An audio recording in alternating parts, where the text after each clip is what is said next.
Comisaria, ¿puedo preguntarle el motivo de mi convocatoria?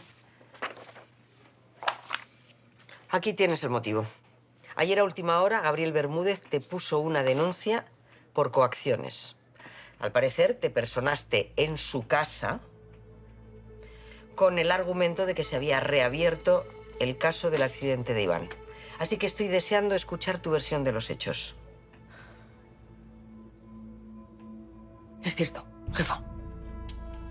Me presenté en su domicilio y le mentí acerca del motivo de mi visita, pero solo estuvimos charlando un rato. ¿Un rato?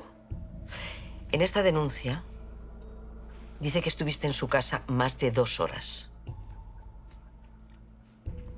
Igual fue más de un rato. Pero fue una charla cordial, tranquila.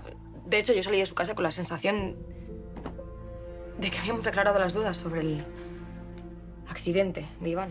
Que habíais aclarado las dudas sobre el accidente de Iván. Sí. Explícate. Pensé que era una conversación, bueno, que había sido algo positivo. Yo por fin pude creer sus palabras y creo que eso a él también le hizo sentir mejor. Entonces, de verdad que no entiendo esta denuncia. ¿De verdad que no la entiendes? No, jefa, de verdad que no. Pensé que habíamos zanjado este tema los dos. Entonces es que, de verdad que no me entra en la cabeza, no.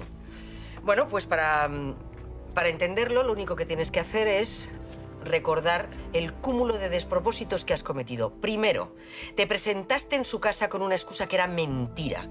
Segundo, le sometiste a un interrogatorio. No, eso, jefa, no es así, no le interrogué en ningún momento.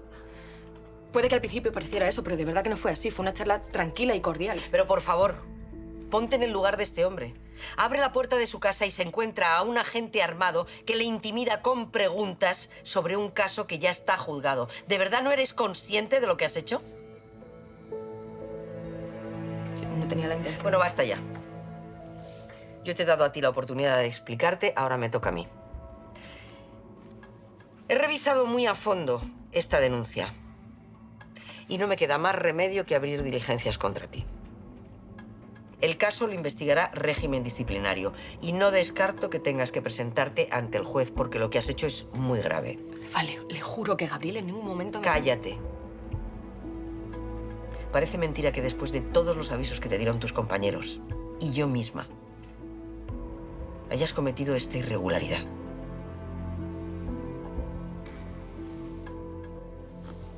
Puedo entender el dolor que te produjo la muerte de Iván, pero nada justifica lo que has hecho. Y creo que deberías ir buscándote un abogado. ¿Un abogado? Lo vas a necesitar. Esto es muy grave. Y ahora, si me disculpas, tengo un operativo que coordinar.